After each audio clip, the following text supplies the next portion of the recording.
ठीक है। तो हमारा जो रिएक्शन था उसमें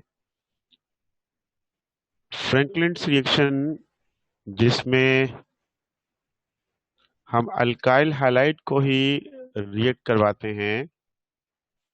अल्काइल हैलाइड, इसको जिंक के साथ रिएक्ट करवाएंगे। ये रिएक्शन भी बाकी सब अल्केन तो बना सकता है, लेकिन मीथेन नहीं बना सकता।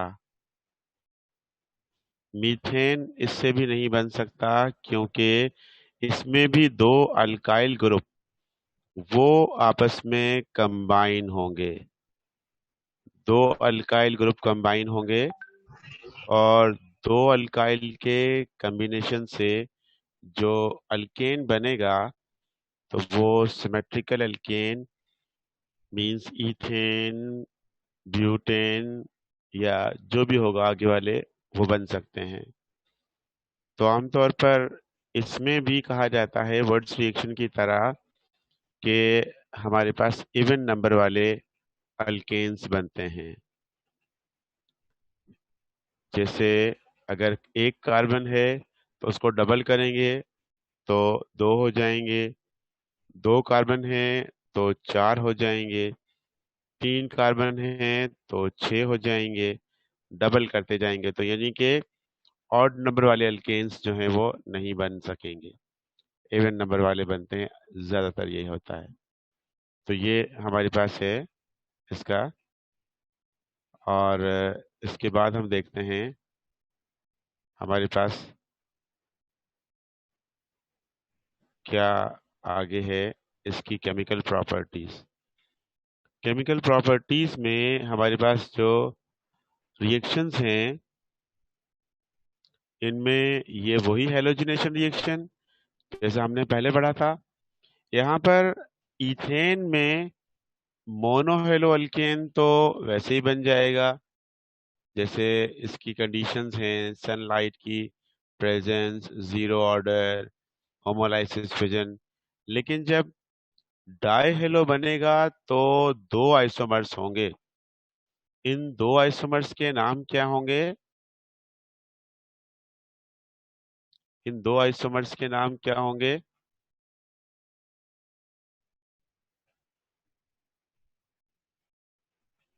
ये एक आइसोमर ऐसा है जिसमें एक कार्बन पर दो हेलोजन हैं, और दूसरा आइसोमर ऐसा है जिसमें अलग अलग कार्बन पर हेलोजन है। तो क्या नाम देंगे इनको? Vicinal dichloride, geminal dichloride. जी बिल्कुल सही, विसिनल और जिमिनल होंगे। तो जिमिनल कौन सा होगा? जिस पर दो कार्बन जो अटैच होंगे डायरेक्ट। दोनों हेलोजन अगर एक ही कार्बन पर होंगे। की कार्बन हो सर, दोनों हाइड्रोजन अगर एक कार्बन पर होंगे तो जिमिनल, और अलग अलग होंगे तो विसिनल। बिल्कुल ठीक। आई होप बिलाल समझ आ गया होगा आपको कि अगर एक ही कार्बन पर दोनों हेलोजन होंगे तो जिमिनल होगा, अलग अलग कार्बन पर होंगे तो विसिनल होगा। ये देखिए, ये वाला जो स्ट्रक्चर है इसमें हेलोजन अलग अलग कार्बन पर है। इस कार्बन पर ये वाला हेलोजन, और इस कार्बन पर ये वाला हेलोजन। जबकि इस स्ट्रक्चर में आपके पास एक ही कार्बन पर दोनों हेलोजन आ रहे हैं। तो इसीलिए ये हो जाएगा आपके पास, ये क्या हो जाएगा आपके पास? ये हो जाएगा आपके पास जिमिनल हो जाएगा, बिल्कुल ठीक। और अभी हम इसको थोड़ी सी करेक्शन कर लें, क्योंकि इस पर हेलोजन नहीं आया है, तो इस पर नंबर ऑफ कार्बन जो है वो वही सेम रहेंगे, यानी कि थ्री रहेंगे। Number of hydrogen, sorry, number of hydrogen वही सेम रहेंगे। तो ये अब हो गया सही, CH3 CH Cl2। ये हो गया जिमिनल, इसका स्ट्रक्चर ये बना हुआ। अब यहाँ पर CH3 हो जाएगा, और इस पे आ जाएगा CH। तो ये जिमिनल और विसिनल याद रखिएगा। आगे जब हम डी हेलोजिनेशन करेंगे तो आपसे दोबारा पूछेंगे ये, और ये सवाल बिलाल से पूछेंगे। उसके बाद जब सारे हेलोजन निकल जाएंगे तो ये बन जाएगा हेक्सा हेलो इथेन, यानी कि क्लोरो है तो हेक्साक्लोरो। जो इथेन का फार्मूला था उसमें सारे हाइड्रोजन को हटाकर और उन सब की जगह पर हम क्लोरीन लगा दें तो हेक्साक्लोरो इथेन हो जाएगा। तो ये होगा इसका इसकी प्रिपरेशन में ये, ठीक है, इसकी प्रॉपर्टीज में। अब हम देखते हैं आगे। और नाइट्रेशन प्रॉपर्टी वैसी ही है जैसी हमने मीथेन में पढ़ी थी, ऑक्सीजन के साथ वही सेम है। पायरोलाइसिस डिफरेंट है। पायरोलाइसिस जो ब्रेकडाउन है उसमें कार्बन और हाइड्रोजन अलग हो गए थे। इसमें जो पायरोलाइसिस हम कर रहे हैं उस पायरोलाइसिस में हमें मिल रहा है इथीन। इथीन मिल रहा है ये, और इसमें से हाइड्रोजन अलग हो गया। तो याद रहे कि इन एब्सेंस ऑफ एयर जब हम रिएक्ट करवाते हैं तो हमें मिलता है अल्कीन, एब्सेंस ऑफ एयर, और उसको हम कहते हैं पायरोलाइसिस। मैं आपको पिछला जो चैप्टर है यानी कि चैप्टर 6 उसका पेपर जो आज लिया है वो मैं आपको ग्रुप में भेज दूंगा अभी। और वो पेपर जो है आप लोग टेस्ट देंगे आप लोग, और उसमें देखेंगे कि जो भी आपका स्कोर हो बन जाए तो आप वो देख लीजिएगा, और मैं आपको शाम को उसकी की भेज दूंगा। तो ये है कि आज आपका ये टेस्ट हो जाए। तो अब जो इंटर के टेस्ट हैं वो वेरी फास्ट होते जाएं तो ज़्यादा सही है, उसके लिए हम लेट ना करें। तो इससे आगे हम पढ़ते हैं टॉपिक हमारा, और वो होगा कौन सा, इथीन। इथीन को पढ़ते हैं। इथीन क्या होता है, इथीन का बताएंगे कोई? इथीन का मॉलिक्यूलर फार्मूला बता दें, इथीन के बारे में थोड़ा सा बता दें कोई। Sir C2H4। Very good, C2H4 ethene है। और उसके बारे में कुछ? वेरी गुड, फर्स्ट मेंबर है एल्कीन का। Very good. और अनसैचुरेटेड कंपाउंड है। वेरी गुड, अनसैचुरेटेड कंपाउंड है इसका। जो है ये मैं आपको पिक्चर सेंड कर रहा हूँ, पिक्चर से हम पढ़ रहे हैं, वो इसका लिख नहीं सके उस पर। तो ये जो सेंटर में पढ़ाया था उसकी पिक्चर है ये, और उसका है तो उससे देख लीजिएगा। अगर आपको समझ ना आए तो इसको भी उसी तरह से लिखना है, तो आप लिख लीजिएगा, नहीं तो फिर मैं लिख दूंगा इसको। अब देखिए ये है इथेन।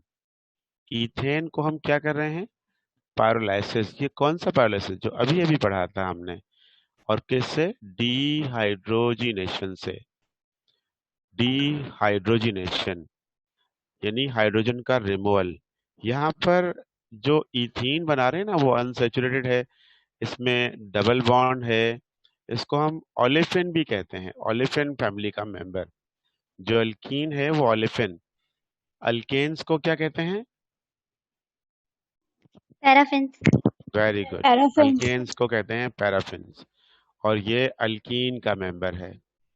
तो अल्कीन में हमारे पास डबल बॉन्ड है और ये ऑयली होते हैं तो ओलेफिन कहलाते हैं, अल्कीन का फर्स्ट मेंबर। तो इसको बनाने के लिए हम रिमूव करते हैं एटम्स या ग्रुप ऑफ एटम्स। तो रिमूवल के लिए हम यूज करते हैं डी यूज करते हैं। जब हम एडजेसेंट एटम से, बराबर वाले एटम से, यानी कि ये हमारे पास एक कार्बन है, इसके बराबर वाला ये दूसरा कार्बन है, तो साथ साथ वाले कार्बन से अगर हम एटम्स को एलिमिनेट करेंगे, रिमूव करेंगे, जिससे सैचुरेटेड कंपाउंड अनसैचुरेट हो जाएगा, तो उस रिएक्शन को हम क्या कहते हैं?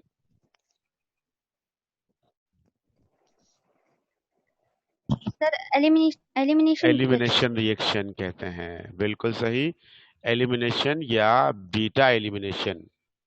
जब आपके पास दो एटम्स हों और उनमें साथ साथ वाले कार्बन से आप रिमूव कर रहे हो एटम्स या ग्रुप ऑफ एटम्स को, तो इस प्रोसेस को हम कहते हैं एलिमिनेशन या बीटा एलिमिनेशन। तो जो बीटा एलिमिनेशन रिएक्शन हो रहा है उसमें क्या प्रोसेस होगा, जैसे हमारे पास ये है इथेन। इथेन से हमने 2 हाइड्रोजन को एलिमिनेट कर दिया और हमने उसको किया एब्सेंस ऑफ एयर, उसको गर्म किया तो इथीन बन गया। इथाइन वाला रिएक्शन थोड़ा इंपॉर्टेंट है।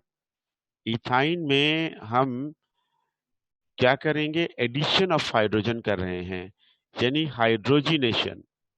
हाइड्रोजिनेशन कर रहे हैं और हाइड्रोजिनेशन से हमें इथीन मिलेगा। तो इसको जरा ध्यान से देखिएगा, ये आपके पास है इथाइन यानी कि ट्रिपल बॉन्डिंग। ट्रिपल बॉन्डिंग है और इसमें आप ऐड कर रहे हैं हाइड्रोजन को। हाइड्रोजन की एडिशन हो रही है प्लस H2। अब इसमें जो हाइड्रोजन की एडिशन हो रही है, इस एडिशन में हम क्या देखेंगे कि जरा केमिकल रिएक्शन को देखिए, थ्योरेटिकल वर्क को नहीं देखिए, केमिकल रिएक्शन को देखिए कि it is not possible to add single molecule of hydrogen. Single molecule of hydrogen को तो आप ऐड नहीं कर सकते। आप तो जब एडिशन करेंगे तो बहुत सारे हाइड्रोजन मॉलिक्यूल होंगे आपके पास जो कि इसमें ऐड हो जाएंगे, और जब ज्यादा मॉलिक्यूल ऐड हो जाएंगे तो ये जो ट्रिपल बॉन्डिंग है ये कन्वर्ट हो जाएगा सिंगल बॉन्डिंग में और आपके पास प्रोडक्ट बन जाएगी इथेन की, CH3CH3, ये प्रोडक्ट बन जाएगी आपके पास।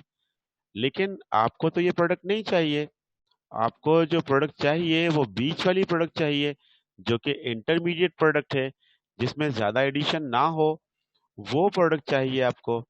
तो इसके लिए आप सबसे पहले तो प्रोमोटर्स को याद करें। प्रोमोटर्स कौन कौन से हैं जो इस रिएक्शन में हेल्प करने वाले हैं?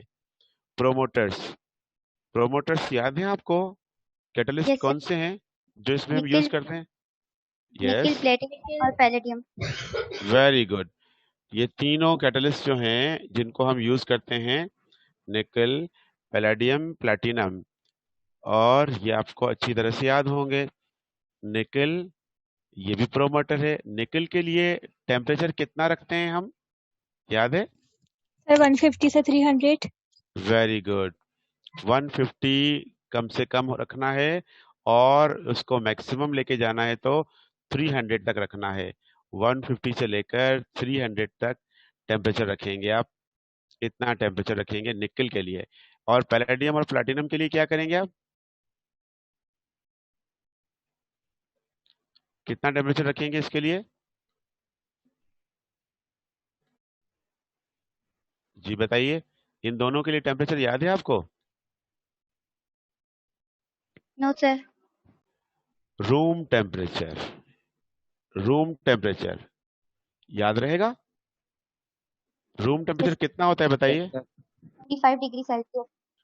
25 डिग्री सेल्सियस या 298 केल्विन, ये याद रखिएगा। इन दोनों के लिए अगर टेम्परेचर दे दिया तो इतना देंगे, नहीं तो देंगे ही नहीं। अच्छा, अब हम देखते हैं, ये तो हो गए प्रोमोटर। प्रोमोटर क्या करेंगे, इथेन बना देंगे। तो हम इसकी रिएक्शन को स्लो करने के लिए, स्टॉप करने के लिए, बीच में रोकने के लिए हम एक इनहिबिटर ऐड करेंगे। इनहिबिटर क्या होगा, इनहिबिटर कौन सा होगा?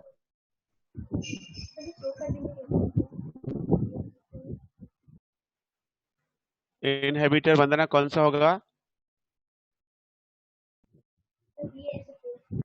Barium sulphate. बेरियम सल्फेट, या फिर हम इसमें इनहिबिटर कैल्शियम कार्बोनेट भी रख सकते हैं, ये भी इनहिबिटर का काम करेगा।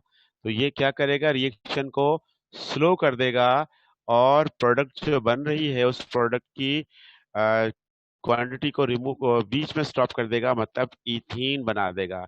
वो जो हमें इथीन चाहिए था वो इसकी मदद से बन जाएगा। और जो निकल है वो प्रोमोटर, निकल, पैलेडियम, प्लैटिनम, और ये जो है इनहिबिटर का काम करेंगे। तो इस तरह से इथीन पर रिएक्शन स्टॉप हो जाएगा। तो ये याद रखिएगा, इथाइन से जब हम इथीन बनाएंगे तो हमें इनहिबिटर लाजमी चाहिए होगा। हाइड्रोजनेशन रिएक्शन में इनहिबिटर कब चाहिए होगा, जब हम इथीन बना रहे होंगे तब चाहिए होगा। सर इसके बाद जी जी सर अगर इनहिबिटर यूज ना करें तो इथीन ही बनेगा, फिर इथेन बनेगा। इथीन, इथेन बन जाएगा, फिर इथेन हो जाएगा, ये याद रखिएगा। Okay sir. ठीक है। इथेनॉल, इथेनॉल में हम डिहाइड्रेशन करेंगे। एक कार्बन से हाइड्रोजन जाएगा, दूसरे कार्बन से हाइड्रोक्सिल जाएगा। तो जब डिहाइड्रेशन होगी तो उस डिहाइड्रेशन में वाटर एलिमिनेट हो जाएगा और वाटर की एलिमिनेशन से हमें मिल जाएगा इथीन और वाटर अलग हो जाएगा। तो ये डिहाइड्रेशन इन इथेनॉल, इथेनॉल में डिहाइड्रेशन करेंगे और उससे हमें मिल जाएगा ethene.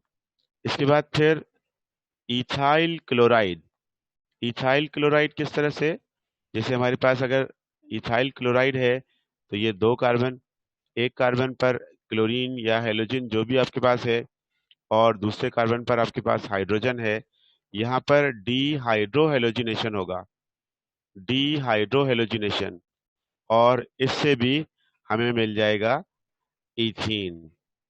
Vicinal dichloride, dehalogenation, vicinal dichloride.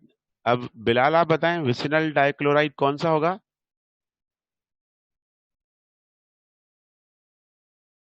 बिल्कुल सही, वेरी गुड। जिसमें डिफरेंट कार्बन पर हमारे पास हेलोजन होंगे तो वो विसिनल डाइक्लोराइड होगा। अर्शमान, जिमिनल क्या होगा? सर एक कार्बन के ऊपर अपना डेट होंगे। बिल्कुल सही, एक कार्बन पर दो हेलोजन होंगे तो वो जिमिनल हो जाएगा। तो अब आप में से बताइए कि हम जिमिनल से अगर बनाना चाहें डीहेलोजिनेशन करके तो हमें मिल जाएगा अल्कीन? No sir. नहीं नो सर, मिलेगा, क्योंकि नो। एक क्योंकि ही कार्बन से दो हेलोजन रिमूव होंगे तो नहीं हो सकता, पॉसिबल नहीं है। बिल्कुल ठीक, कि कब पॉसिबल है और कब पॉसिबल नहीं है ये याद रखेंगे आप, कि उसमें से पॉसिबल नहीं होगा। बिल्कुल सही कहा आलोचना आपने। तो ये हो गया हमारे पास डी विसिनल डाइक्लोराइड से डी हेलोजिनेशन। तो इस तरह से ये हमारे पास ये हो गए। और इसके बाद एक और है इथाइल एसीटेट से, इथाइल एसीटेट, इथाइल एसीटेट से हम कैसे बनाएंगे? इथाइल एसीटेट हमारे पास है CH3, और ये हमारे पास है इथाइल एसीटेट बनाना चाहते हैं हम, ये हमारे पास हो गया O, और ये हो गया CH2, वो एसीटेट बना, और यहाँ पर आएगा ये इथाइल।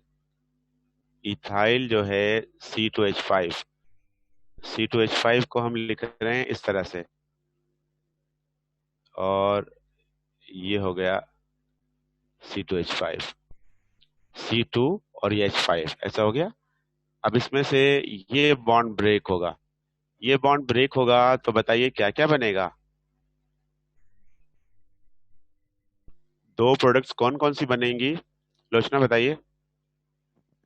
सर एक तो इथीन बनेगा और वेरी गुड, और दूसरा?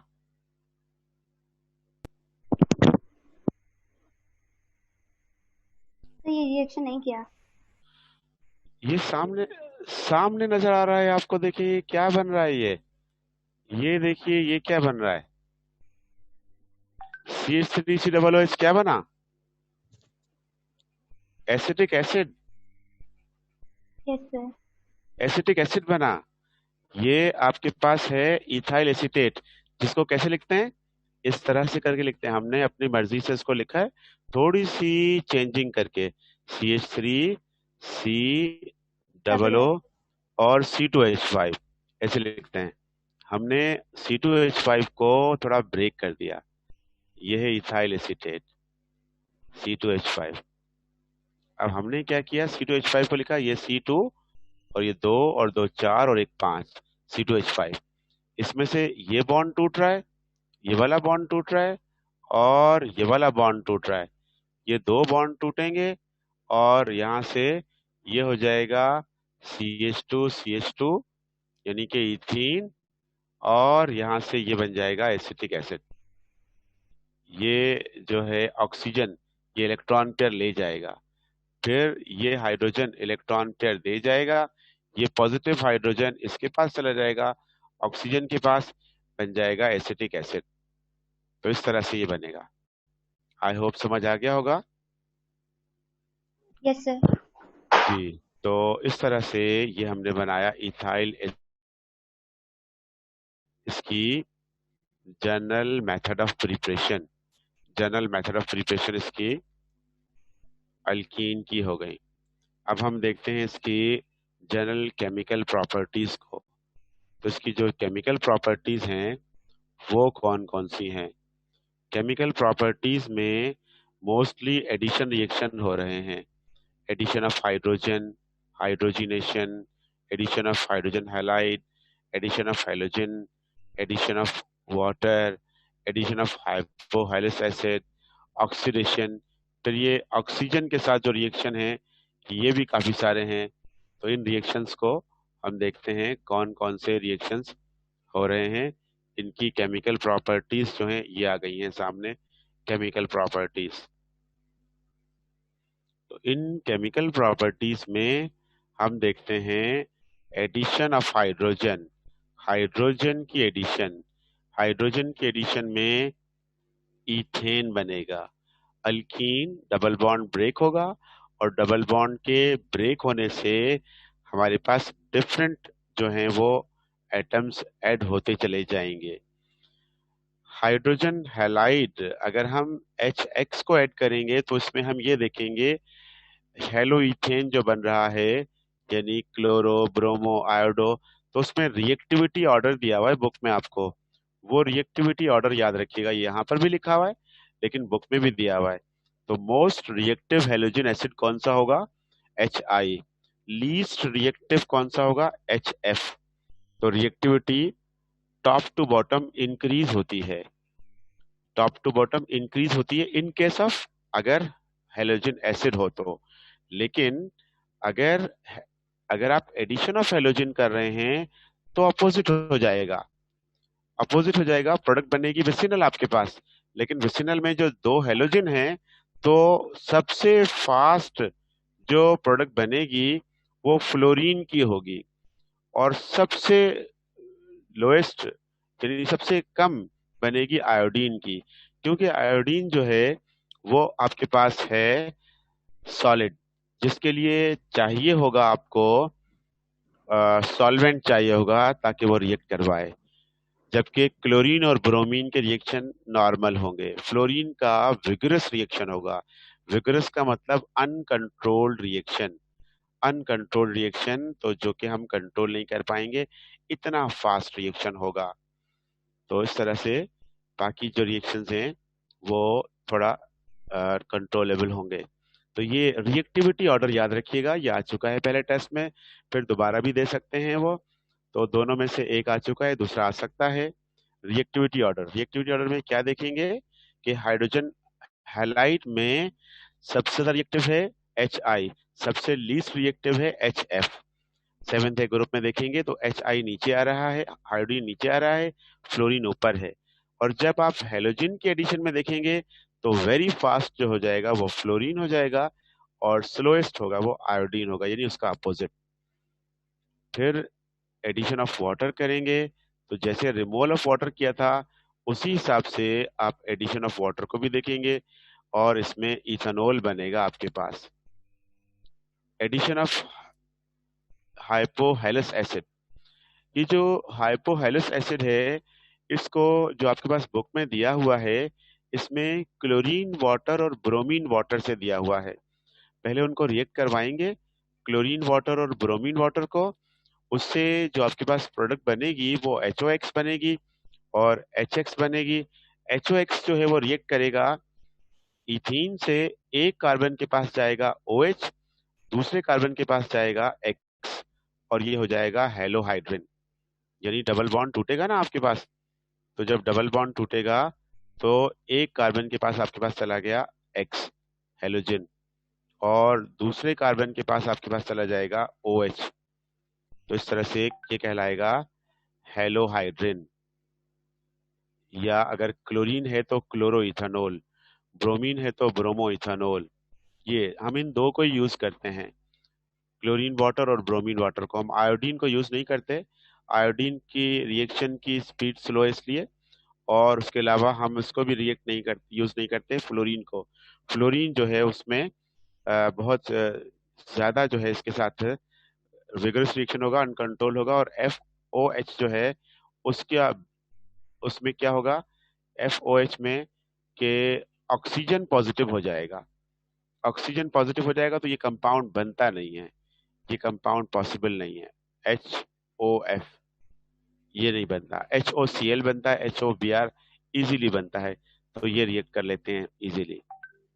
इसके बाद फिर ऑक्सीजन के साथ कंबस्शन रिएक्शन। कंबस्शन तो आपको बताने की जरूरत नहीं है, कंबस्शन तो हमने पीछे भी पढ़ा है कि हमारे पास कार्बन डाइऑक्साइड एंड वाटर बनेगा।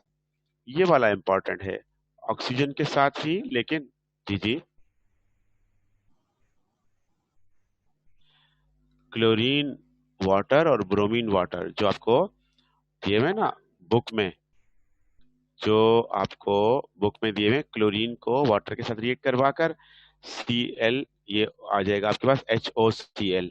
तो ये बन जाएगा आपके पास HOCl hypochlorous acid, HOBr hypobromous acid, chlorine water और ब्रोमीन वाटर।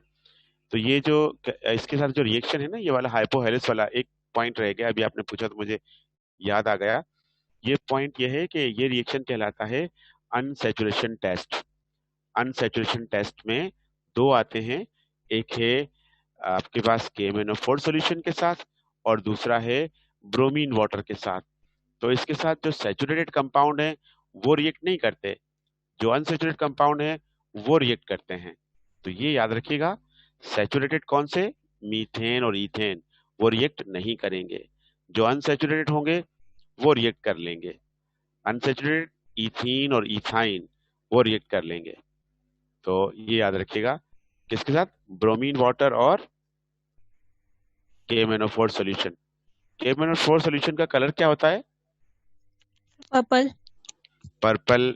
और उसको अगर हम कहते हैं पिंक भी हो जाता है, अगर हम बहुत कम क्रिस्टल्स डालें तो वो पिंक भी हो जाता है। तो पिंक कलर, वैसे खुद ये KMnO4 अगर सॉलिड फॉर्म में होगा तो डीप पर्पल होगा, लेकिन जो सॉल्यूशन बनाता है उसमें पर्पल सॉल्यूशन भी और पिंक सॉल्यूशन भी।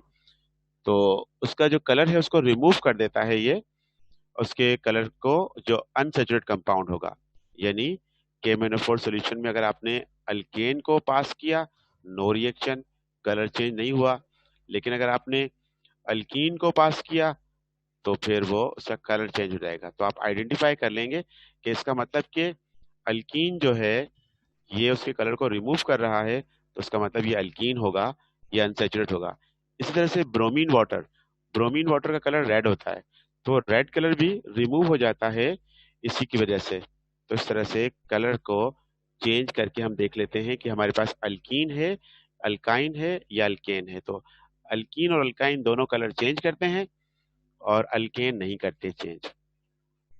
अब हम आते हैं ऑक्सीजन को रिएक्ट करवाते हैं कैटालिटिक रिएक्शन, यानी कि सिल्वर ऑक्साइड से। इससे मिलेगा हमें इपॉक्सी इथेन, या इपॉक्सी इथेन या इपॉक्सी इथीन की रिएक्शन यहाँ पर दिया हुआ है आपको, ये दिया हुआ है आपको, ये इपॉक्सी इथेन ये यहाँ से बन रहा है। और ये इसमें एक ऑक्सीजन है वो दोनों के साथ कंबाइन हो जाएगा, दोनों कार्बन के साथ, और उनके बीच का डबल बॉन्ड खत्म हो जाएगा, कार्बन के बीच में से डबल बॉन्ड खत्म हो जाएगा और ये इस तरह से कंबाइन होकर इपॉक्सी कंपाउंड बन जाएगा। इपॉक्सी कंपाउंड्स को हम यूज करते हैं ग्लू के तौर पर भी, जो हम दीवारों पर वॉलपेपर लगाते हैं, या हम जो है इस तरह से जो कुछ इपॉक्सी स्टील मैजिक जो छोटी छोटी ट्यूब्स में भी आता है और बड़ी बड़ी बॉटल्स में भी आता है, या फिर हम पेपर के साथ लगा हुआ भी होता है, तो शीट्स के साथ, तो वो इपॉक्सी होता है कंपाउंड। इपॉक्सी जो कि एल्कीन के साथ ऑक्सीजन है तो वो इपॉक्सी कहलाता है, इपॉक्सी कंपाउंड। तो ये इपॉक्सी बन जाएगा, इसमें इपॉक्सी इथेन बन जाएगा। अब हम थोड़ा सा आगे चलते हैं इसमें इथीन में, और ये है हमारे पास, इसमें ऑक्सीजन के साथ एक और रिएक्शन भी है और वो है ओजोनोलाइसिस। ओजोनोलाइसिस का रिएक्शन है जिसमें ओजोन रिएक्ट करेगा। KMnO4 सोल्यूशन को याद रखिएगा, अभी हमने पढ़ लिया है, इसको दोबारा बता रहे हैं इसको। ये बेयर्स टेस्ट कहलाता है, अनसैचुरेशन टेस्ट होता है ये। और ये जब पाई बॉन्ड होगा तो उसके साथ रिएक्शन हो जाएगा, लेकिन अगर सारे सिग्मा बॉन्ड होंगे तो रिएक्शन नहीं हो सकेगा। ये है।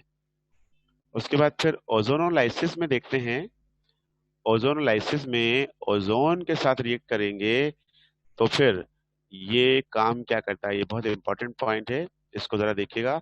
ये आइडेंटिफाई करता है, डिटेक्ट करता है कि पाई बॉन्ड की पोजीशन कौन सी है। ऊपर जो हमने बेयर्स टेस्ट पढ़ा उसमें ये देखा कि पाई बॉन्ड है या नहीं है, लेकिन ओजोनोलाइसिस बताता है कि पाई बॉन्ड की पोजीशन क्या है। अगर हमारे पास ज्यादा कार्बन है तो उन ज्यादा कार्बन में किन दो कार्बन के बीच में पाई बॉन्ड बना हुआ है, तो ये हम ओजोनोलाइसिस में देखते हैं। ओजोनोलाइसिस का रिएक्शन यहाँ पर दिया हुआ है, ये देखिए। ये आपके पास है इथीन, इसको ओजोन से रिएक्ट करवाया और आपके पास जो बन रही है प्रोडक्ट, एक मिनट जरा इसको थोड़ा सा और नीचे करते हैं ताकि ये क्लियर नजर आए आपको। ये है, नहीं ये पिक्चर जिस बंदे ने ली है उसने थोड़ी टेढ़ी ली है, जो उसकी जगह इस तरह से टीस लिया है। कोई बात नहीं, आप सीधी कर लीजिएगा, इसको दोबारा लिख लेंगे तो सीधी हो जाएगी।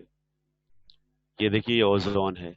ये आपके पास जो है इथीन का पाई बॉन्ड टूट गया, पाई बॉन्ड टूट गया। ओजोन में कितने ऑक्सीजन है? 3 ऑक्सीजन। पाई बॉन्ड टूटकर ये एक ऑक्सीजन और ये दूसरा ऑक्सीजन और ये तीसरा ऑक्सीजन, ये 3 ऑक्सीजन एटम्स अटैच हो गए इसके साथ। लेकिन ये अटैचमेंट जो है ये वीक अटैचमेंट है, ये रीअरेंज होंगे और रीअरेंज होकर ओजोनाइड बनेगा। ये वाली जो प्रोडक्ट बनी हुई है इसका नाम क्या है? ये नाम टेढ़ा टेढ़ा पढ़ने में आ रहा है आपको? बिल्कुल सही, मोलोजोनाइड है ये है मोलोजोनाइड। और ये मोलोजोनाइड जो है ये कन्वर्ट हो गया ओजोनाइड में। और ओजोनाइड कौन सा है? ये है ओजोनाइड। ओजोनाइड में क्या होगा कि ये कार्बन, इस कार्बन के साथ ये ऑक्सीजन, इसके साथ फिर ये वाला कार्बन, इसके साथ फिर जो ऑक्सीजन्स हैं बाकी रिमेनिंग वो यहाँ पर आ गए। इस तरह से ये बना ओजोनाइड। यहाँ पर हाइड्रोजन, इसके साथ एक हाइड्रोजन और ये दूसरा हाइड्रोजन, ये इसी तरह से इसमें भी हाइड्रोजन और ये दूसरा हाइड्रोजन यहाँ पर आ गया।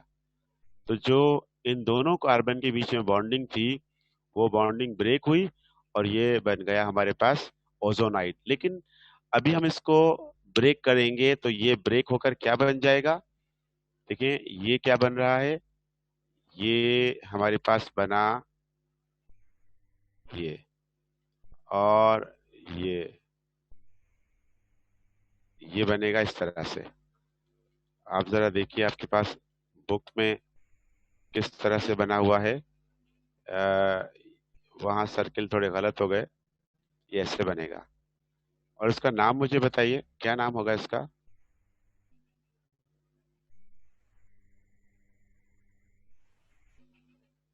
चलें फैमिली बता दें, फैमिली कौन सी है? सर कार्ब अल्डिहाइड और कीटोन वाली। अल्डिहाइड, अल्डिहाइड फैमिली है ये अल्डिहाइड फैमिली है। और अल्डिहाइड में हम अल्डिहाइड फैमिली को फॉर्माइल भी कहते हैं, तो डाई फॉर्मल हो जाएगा या डाई अल हो जाएगा। इथेन डाई अल, इथेन डाई अल हो जाएगा, ये बन जाएगा हमारे पास इथेन डाई अल। तो सर इसमें तो ये गलत हो गया, ये जो तोड़ा है ना वो ब्रेक डाउन गलत किया है, ये सही है, ये सही है। हेलो जी, इसमें से इस तरह के आएंगे, ये आपके सामने एमसीक्यू आएगा। ये देखिए ये क्या है, इथीन। इथीन ओजोन को हम रिएक्ट करवा रहे हैं, ओजोन के रिएक्शन से आपको ए बी सी कोई भी प्रोडक्ट दे सकते हैं आपको। ए क्या बन रहा है आपके पास? मोलिब्डेनाइट। और बी क्या बन रहा है? ओजोनाइट। और सी क्या बनेगा? फॉर्मल्डिहाइड या फॉर्मल या डाइल्डिहाइड, ये बन जाएगा आपके पास। तो ये इस तरह से आ सकते हैं आपके पास, नहीं आ सकते? Yes sir. आ सकते हैं ना। तो ए बी सी करके दे दिया कि ए प्रोडक्ट क्या पूछ सकते हैं, बी प्रोडक्ट पूछ सकते हैं, सी प्रोडक्ट पूछ सकते हैं, या तीनों दे दें, तीनों या एक ना दें, और इस तरह से कुछ भी दे सकते हैं। तो इस तरह से आपके पास ये रिएक्शन हो सकता है और वो आपको दे सकते हैं, वो आपको करना होगा। तो ये हो गया हमारे पास इसका सर रिएक्शन। जी जी सर मोलिब्डेनाइट में जब ओजोनाइट बनेगा उसमें वाटर ऐड होगा। जी जी बिल्कुल, वाटर एलिमिनेट होगा। ये देखिए ये बना हुआ, ये देखिए ये आपके पास जो है ये वाटर ये रहा, और वाटर की एडिशन भी होती है, उसकी मदद से ये रिएक्शन हो रहा होता है। तो वाटर इसमें एलिमिनेट भी हो रहा है ना, वाटर बन रहा है। तो हम इस वाटर को यहाँ पर भी लिख सकते हैं -H2O करके, या इसको उठा के वहां ले जाएं हम, और जो लास्ट इक्वेशन है उसमें ले जा सकते हैं माइनस लगाकर, यहाँ पर लगा सकते हैं -H2O, ऐसे कर सकते हैं। तो ऐसे दे सकते हैं, वो माइनस लगा दें, माइनस लगा दें तो समझ जाएं कि इसमें वाटर एलिमिनेट होगा, वाटर निकलेगा। ये देखिए कैसे बन रहा है, ये बना आपके पास, और यहाँ से ये बना, और ये अलग हो जाएगा इस तरह से। तो ये इस तरह से आपके पास ये रिएक्शन होगा ये, ठीक है। ये फॉर्म अल्डिहाइड लास्ट प्रोडक्ट आपके पास। अब जो दो रिएक्शंस रह गए हैं उन दो रिएक्शंस को देखते हैं। और एक, जी हेलो, अच्छा हाँ, लेस देन 1 मिनट है। तो इन दो reaction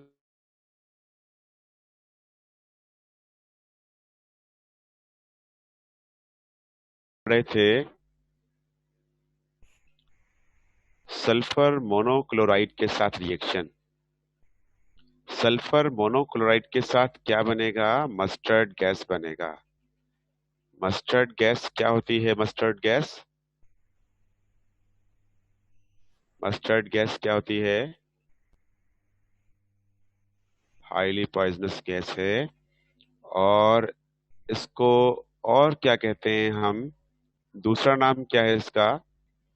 beta, beta dash dichloro diethyl sulphide. Disulphide. इसमें ये देखना है कि आपके पास जो ग्रुप है, तो वो जो है इसमें प्रिंसिपल फंक्शनल ग्रुप कौन सा है?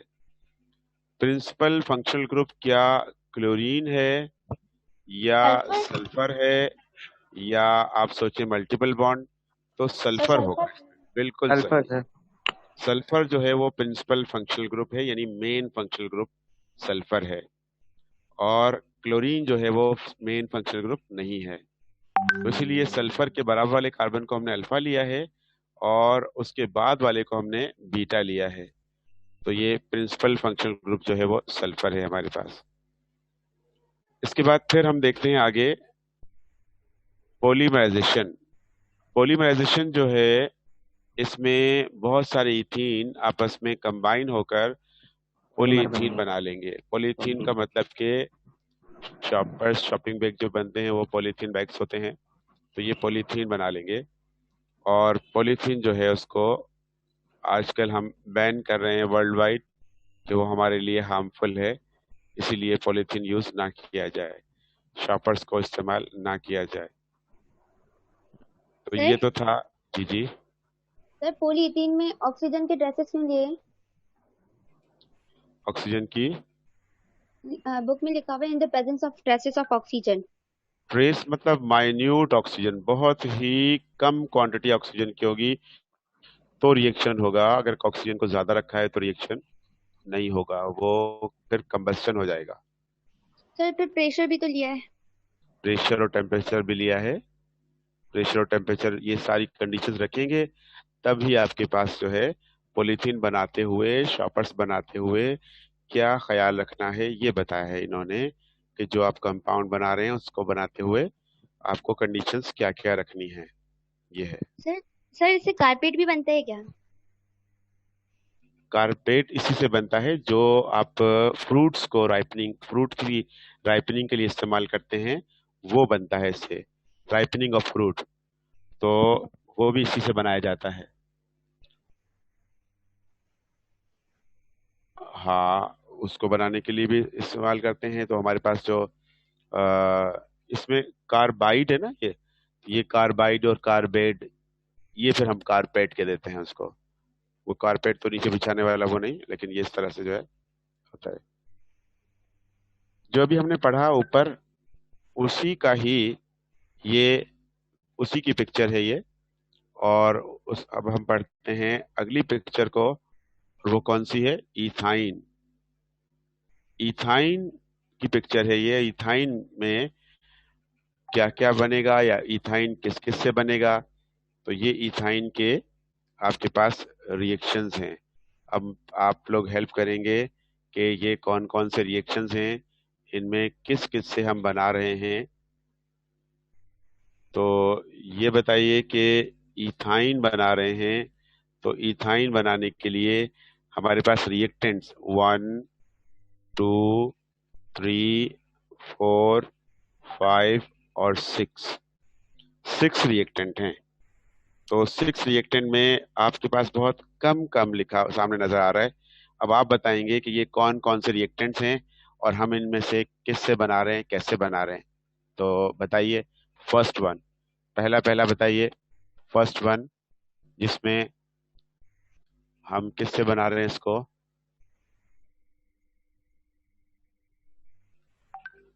ये क्या दिया हुआ है आपको?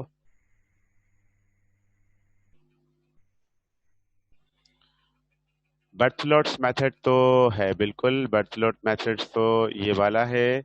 बर्थलोट मेथड आपके पास लिखा हुआ है, आपको पता है बर्थलोट मेथड्स में कैसे बनाते हैं, किस तरह से यूज करते हैं, क्या करते हैं? आपके पास है?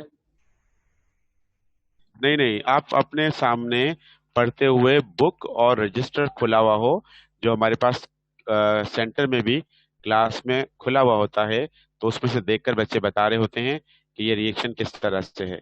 वो आसान हो जाता है याद करना आपको,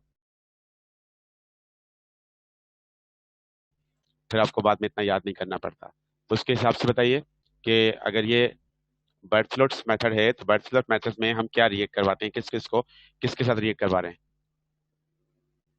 सर कार्बन को हाइड्रोजन के साथ रिएक्ट बिल्कुल करवाएंगे। सही। कार्बन जो है, उसके इलेक्ट्रोड्स हैं हमारे पास कार्बन के, और उन इलेक्ट्रोड्स को फिर हम रिएक्ट करवा रहे हैं किसके साथ? हाइड्रोजन गैस के साथ। हमारे पास गिलास ट्यूब होगी, हमारे पास कैसा होगा? ये हमारे पास जो है, ये एक एंड है, ये ऐसी पिक्चर बनी हुई होगी आपके पास रजिस्टर में, और ये इसका इस तरह की बनी हुई होगी आपके पास, अगर आपने बनाई होगी क्लास में तो। ये अच्छा, आप तो उधर सेंटर में पिक्चर लेते थे ना, तो ये है आपके पास, ये इलेक्ट्रोड्स लगे हुए हैं कार्बन के। यहाँ से हम गैस को एंटर करेंगे, और वो गैस जो एंटर होगी यहाँ से, वो गैस एंटर होगी हाइड्रोजन गैस। और ये हमने यहाँ से इनको ये कर दिया बंद, और ये इलेक्ट्रिक करंट के साथ, इसमें भी इधर से इलेक्ट्रिक करंट के साथ, और यहाँ से हमने कर दिया बंद। अब जब अंदर इलेक्ट्रिक करंट पास होगा, तो जो हाइड्रोजन गैस को हमने अंदर ऐड किया है, वो हाइड्रोजन गैस ब्रेक हो जाएगी। ब्रेक होकर हाइड्रोजन गैस किस तरह से ब्रेक होगी? एक हाइड्रोजन पॉजिटिव और दूसरा हाइड्रोजन नेगेटिव। तो इसको हम क्या कहेंगे? ये होमोलाइसिस है या हेट्रोलाइसिस है? होमोलाइसिस होगा या हेट्रोलाइसिस होगा?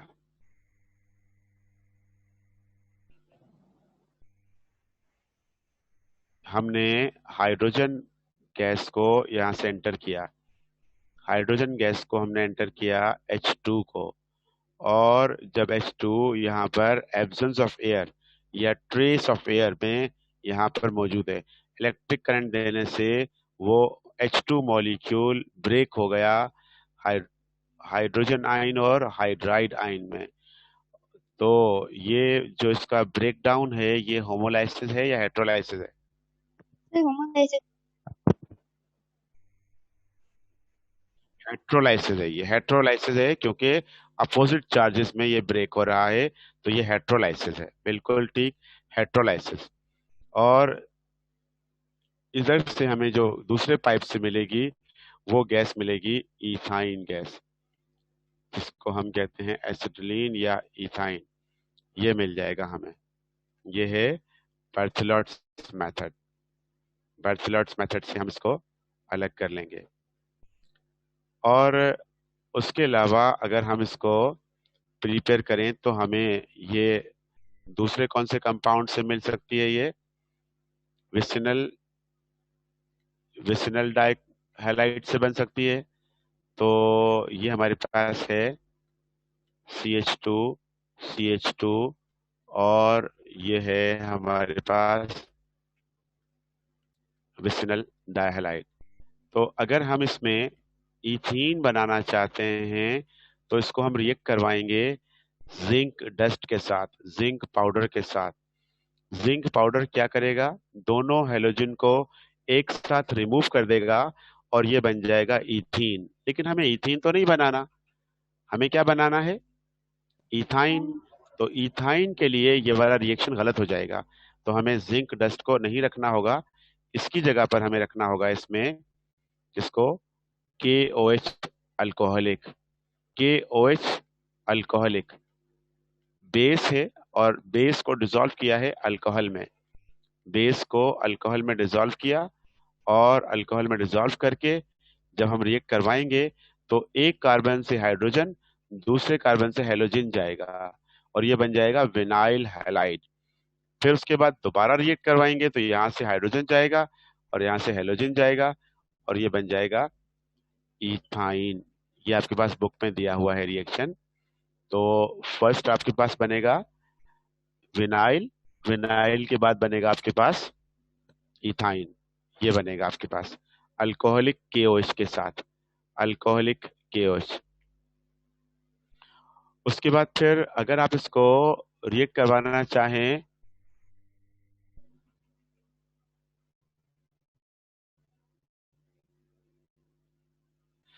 अगर आप इसको जो है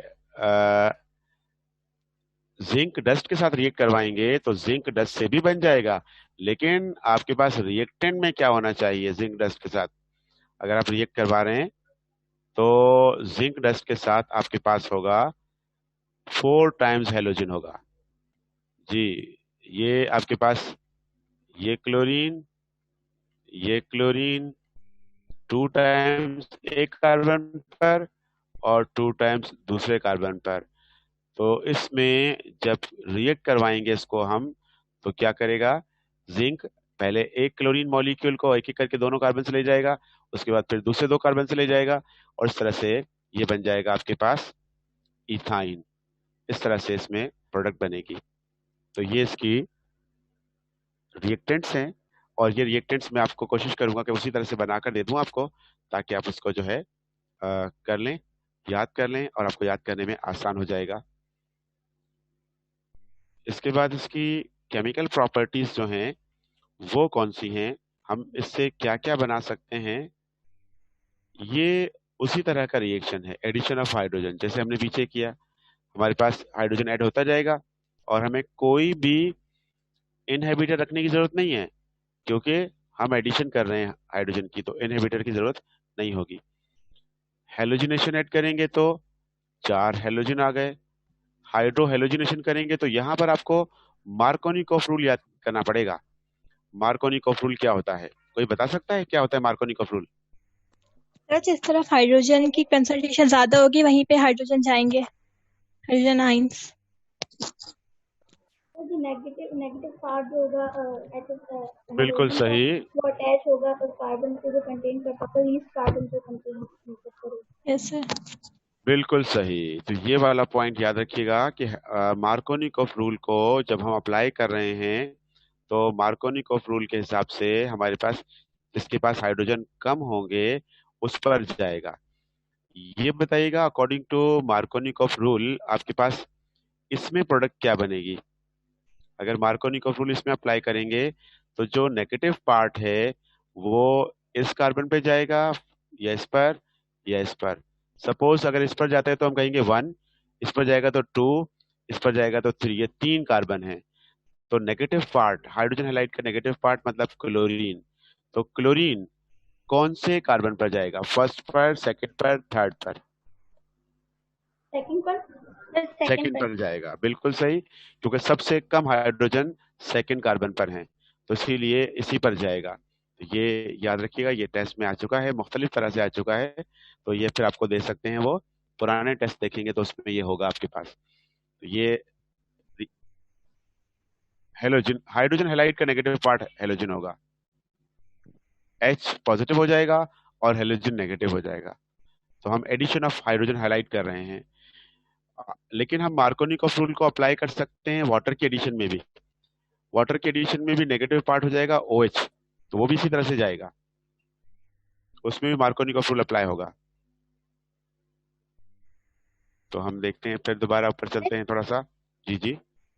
सर इसमें कोई सिमेट्रिकल और एसिमेट्रिकल की बात है? मार्कोनिकॉफ रूल में जी। हाँ बिल्कुल सही। सिमेट्रिकल और एसिमेट्रिकल बात यह है कि अगर आपके पास जो है ये है आपके पास कार्बन, तो इसके इस तरफ को देखें, आपके पास जो ग्रुप है वैसा ही ग्रुप इस तरफ नहीं है, तो आप कहेंगे कि ये सिमेट्रिकल नहीं है। अगर आप मार्कोनिकॉफ रूल को अप्लाई करना चाहते हैं इस पर, यानी कि आपके पास है CH3, फिर सिंगल बॉन्ड CH, और फिर डबल बॉन्ड, और फिर ये आपके पास CH है, और उसके बाद फिर आगे आपके पास फिर CH3 है, इस पर मार्कोनिकॉफ रूल अप्लाई नहीं होगा, क्योंकि ये सिमेट्रिकल है। सिमेट्रिकल पर मार्कोनिकॉफ रूल अप्लाई नहीं होता, क्योंकि इसमें अगर हम ये कहेंगे कि किस कार्बन पर जाएगा, तो आपको पता है कि हाइड्रोजन हैलाइड जो है इन दोनों में से एक पर हाइड्रोजन जाएगा, एक पर हेलोजन जाएगा, तो दोनों के पास इक्वल हाइड्रोजन है। इक्वल हाइड्रोजन है तो यहाँ पर मार्कोनिकॉफ रूल अप्लाई नहीं होगा। तो मार्कोनिकॉफ रूल अप्लाई तभी होता है जब आपके पास एसिमेट्रिकल हो, यानी किसी पास ज्यादा कार्बन, किसी पास ज्यादा हाइड्रोजन, किसी पास कम हाइड्रोजन, तो हम अप्लाई करेंगे मार्कोनिकॉफ रूल को। ठीक है, अब हम देखते हैं आगे। आगे हमारे पास है addition of hydrogen cyanide. Hydrogen cyanide को ऐड करेंगे तो विनाइल साइनाइड बनेगा। विनाइल साइनाइड को हम और क्या कहते हैं, नाइट्राइल। नाइट्राइल भी कहते हैं, जब साइनाइड होता है उसको हम नाइट्राइल भी कहते हैं। एडिशन ऑफ वाटर, अल्कोहल बनेगा, हाइड्रेशन कहलाएगा। Addition of ammonia, vinyl amine बनाएगा। विनाइल अमाइन किस तरह से, जो जो भी आपके पास एडिशन कर रहे हैं तो वो मॉलिक्यूल ब्रेक हो जाएगा, जैसे ये अमोनिया है तो ये ऐसे ब्रेक हो जाएगा। और आपके पास है C triple bond C, triple bond है ये दोनों के बीच में, तो ट्रिपल बॉन्ड में से एक बॉन्ड ब्रेक हो जाएगा आपके पास। जब एक बॉन्ड ब्रेक होगा आपके पास, तो दोनों कार्बन के पास एक एक एटम जाएगा। ये एक बॉन्ड ब्रेक होगा आपके पास, तो अब क्या होगा कि अगर हम इस वाले बॉन्ड को ब्रेक करते हैं तो हम देखते हैं कि हमारे पास जो है ये ब्रेक हो गया। अब हमारे पास जो आएगा, ये हाइड्रोजन इस पर गया सपोज, और ये अमाइनो इस पर गया, तो ये कहलाएगा विनाइल अमाइन। इसी तरह से विनाइल साइनाइड, इसी तरह से विनाइल अल्कोहल, विनाइल हैलाइड, ये बनते जाएंगे, विनाइल प्रोडक्ट्स बनती जाएंगी। विनाइल एसीटेट, एसिटिक एसिड का भी इसी तरह से ब्रेक होगा, और ये यहाँ से ब्रेक हो जाएगा, हाइड्रोजन एक कार्बन पर जाएगा और एसीटेट दूसरे कार्बन पर जाएगा। और जो विनाइल एसीटेट है ये पॉलीमराइज होकर फिर बनाएगा पॉलीविनाइल एसीटेट। पॉलीविनाइल एसीटेट को हम कहाँ इस्तेमाल करते हैं,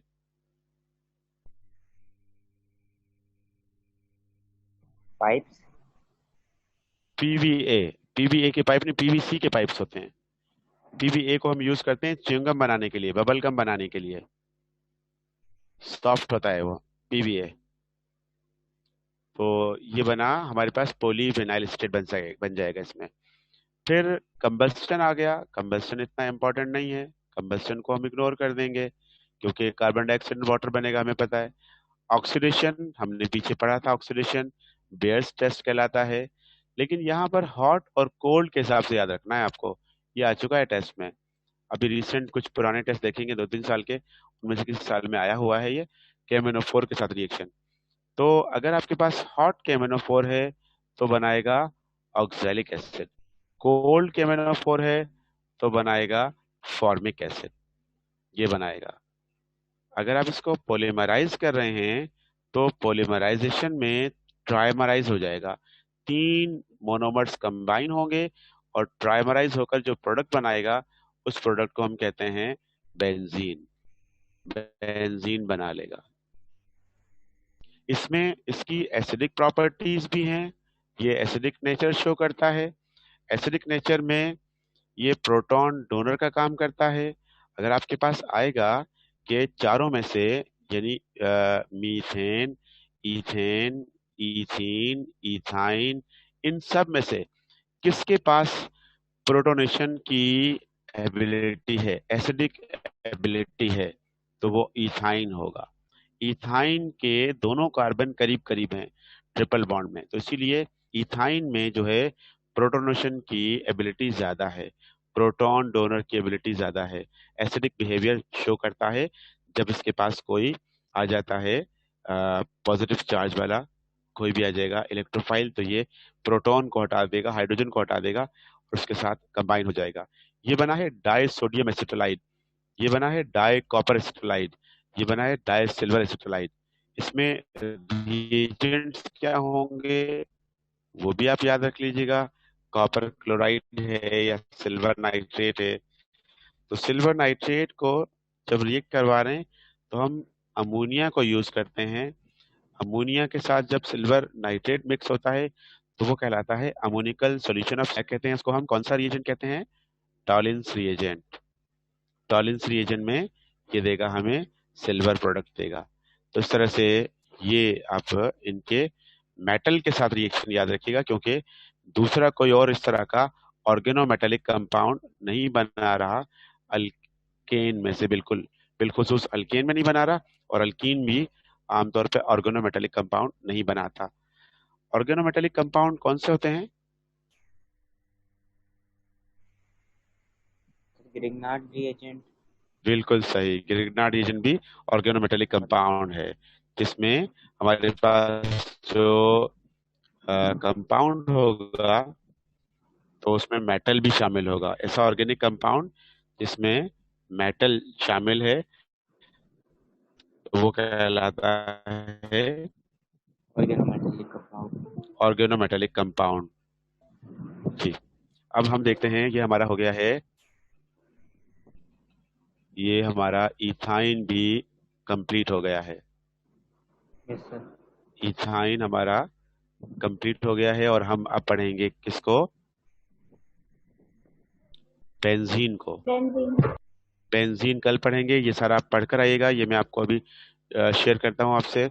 और ये टेबल आप में से कितने बच्चों ने बना लिया है ये भी बताइए। किसी मैंने बच्चे ने बनाया भी ये ग्रुप में शेयर नहीं किया? सर, ये वाला क्लास में बनाया था सर, जब क्लास चल रही थी अच्छा, पीरियड। तो ये चलिए, आपको तो आज ही ग्रुप में ऐड किया है, आपकी क्लास की टाइमिंग का इशू था इसलिए। यस तो सर। बहरहाल ये मैं भी शेयर करता हूँ, तो आप लोग जो है इसको बनाकर उसके बाद फिर बुक में से ढूंढेंगे। जो जो नहीं आता आपको वो आप खाली छोड़ देंगे, तो इसका मतलब वो आपको चाहिए, वो फिर आपको जो है ग्रुप में कोई और स्टूडेंट शेयर कर देगा, नहीं तो फिर मैं आपको शेयर कर दूंगा। Okay sir. सर